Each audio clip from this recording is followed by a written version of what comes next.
Hey, I am regularly asked about mats, yoga mats, and what a good yoga mat is to buy. So I thought I would show you a few samples of mats that we have here and why some of them are good and why some of them are desperate. One important thing to remember though is that I'm talking about yoga, so mats for yoga. And so when you're looking for mats for yoga, you want enough space to be able to spread yourself as wide as you can.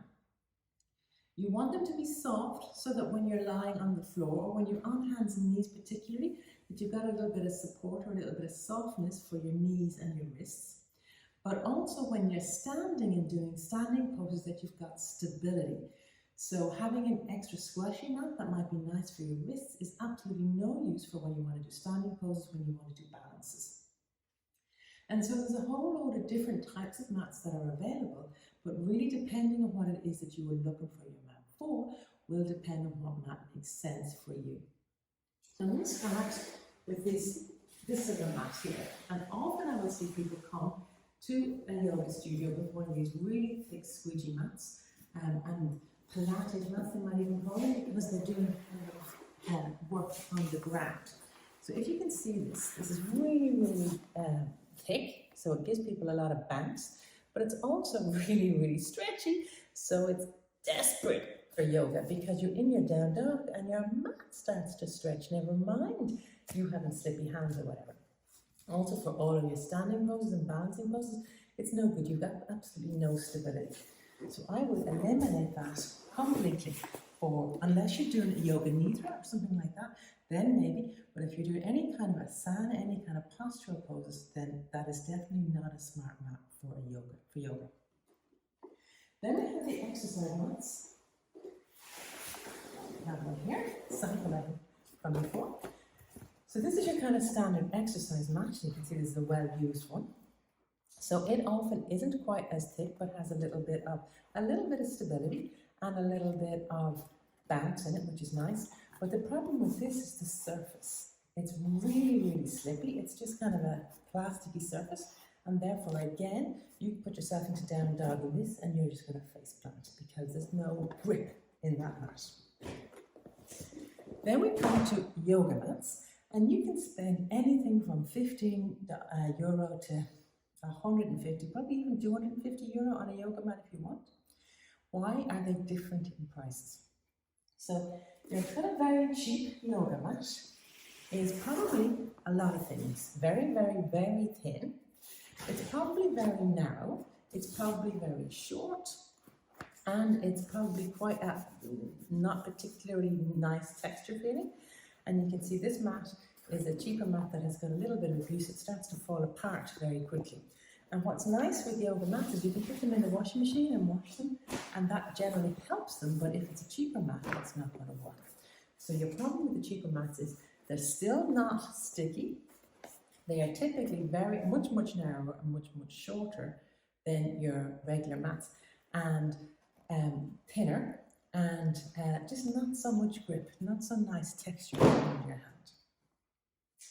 Then we come to what we can have as an expensive yoga mat, and there is any price you can pay for them.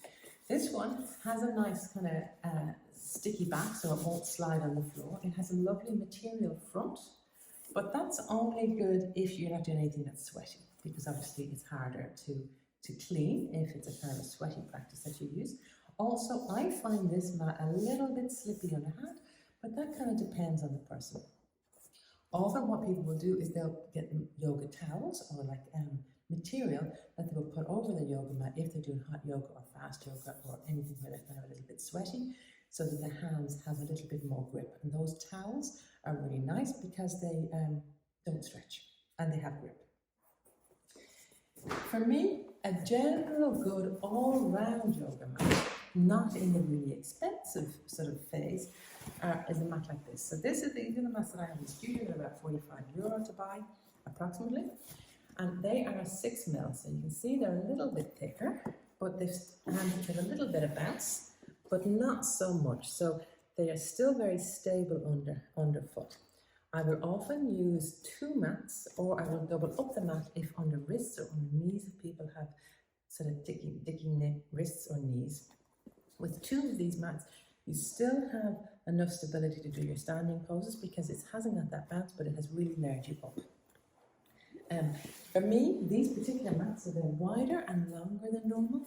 They're a little bit thicker, like I said, they're 6 mil thicker, but they're designed as yoga mats, so they have just a tiniest bit of bounce, but mainly they've got stability. The grip is great on these. They're sticky mats, like I said. And this one is the same both front and back. You can sanitize them, you can wash them down. You can put these in the washing machine, which and put them in the washing machine actually helps them being stickier mats. What I would also do, this is again just me personally, if I'm doing something like a yoga nidra or a restorative class, I actually use a sheepskin, like one you buy in the butchers, like a sheepskin or a wool to put under it. Also, you could use cotton blankets, the yoga blankets, you could put them under it if you're doing like a yoga nidra or something like that, so that you can pad up your mat or pad down your mat depending on what you're doing. So for me, for versatility, this is the type I would go with, rather than the really expensive. Now you can get really expensive branded ones in the same kind of idea, but I like a multi-purpose mat that I can add to it depending on what I'm doing. Anyway, hope that was somewhat useful in this whole myriad of yoga mats, where, like I say, anything from €15 for the very cheap yoga mat, the whole way through to €250. Hope this was useful, and share it if it is.